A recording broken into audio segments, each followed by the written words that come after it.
ओम शांति। अभी नवरात्रों में हम देखेंगे हर शहर या गांव के हर मंदिर में भक्तजनों से बड़ी रौनक लगी होती है।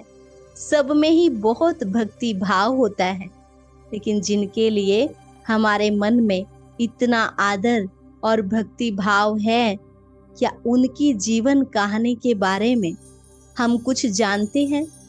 माँ जगदम्बा, सरस्वती, दुर्गा, काली, लक्ष्मी, ये देवियां कौन थी?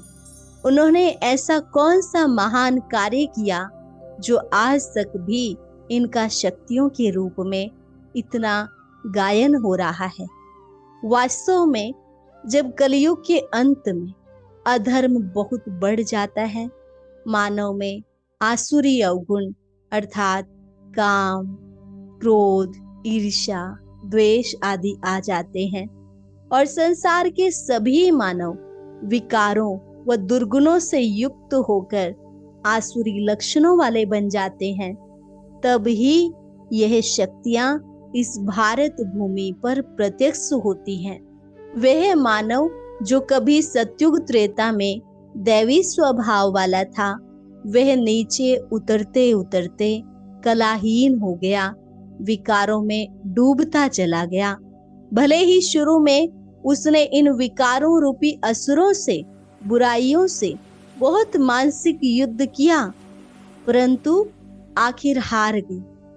लेकिन फिर जब कलयुग का अंत आया तो इन विषय विकारों में फंसे हुए मनुष्यों को भगवान शिव से ज्ञान और योग रूपी शक्ति मिली, और जिन माताओं बहनों ने परमात्मा की श्रीमत अनुसार पवित्रता को धारण किया और विष्णु के शंख, चक्र, गदा, पद्म आदि पवित्रता के सूचक इन अलंकारों को, इन ज्ञान के शस्त्रों को धारण किया, उनका ही फिर शक्तियों के रूप में गायन और पूजन हुआ।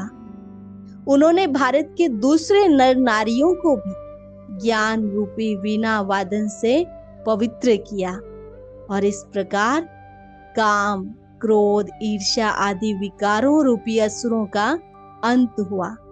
इन विकारों के विनाश के बाद विश्व में प्रसन्नता छा गई, वातावरण स्वच्छ हो गया और फिर से इस धरा पर स्वर्ग आ गया।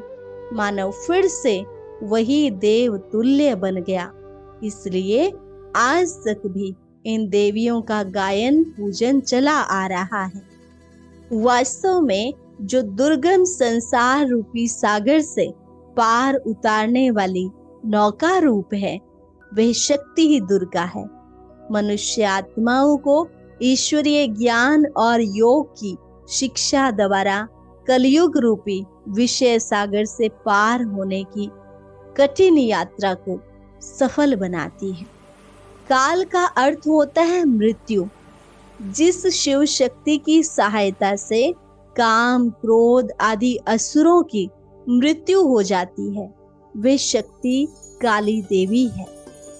यही शिव शक्ति अथवा ब्रह्मा कन्या सरस्वती ईश्वरीय ज्ञान, सहज राजयोग तथा पवित्रता की धारणा से भविष्य में राज राजेश्वरी श्री लक्ष्मी अथवा श्री वैष्णो देवी का पद पाती है। नवरात्रि के पहले दिन जिसका पूजन होता है, उस देवी का नाम है शैलपुत्री। दूसरे दिन ब्रह्मचारिणी, तीसरी देवी है चंद्रघंटा, चौथी कुष्मांडा, पांचवी स्कंद माता, छठी देवी का नाम है कात्यायनी, सातवीं देवी है कालरात्रि, आठवीं महागौरी और नौवीं देवी सिद्धिदात्री। तो इन 9 दिनों में इन 9 देवियों का पूजन चलता है। ये एक प्रेरणादायक वीडियो है, जरूर देखें, कोई भी मिस ना करे।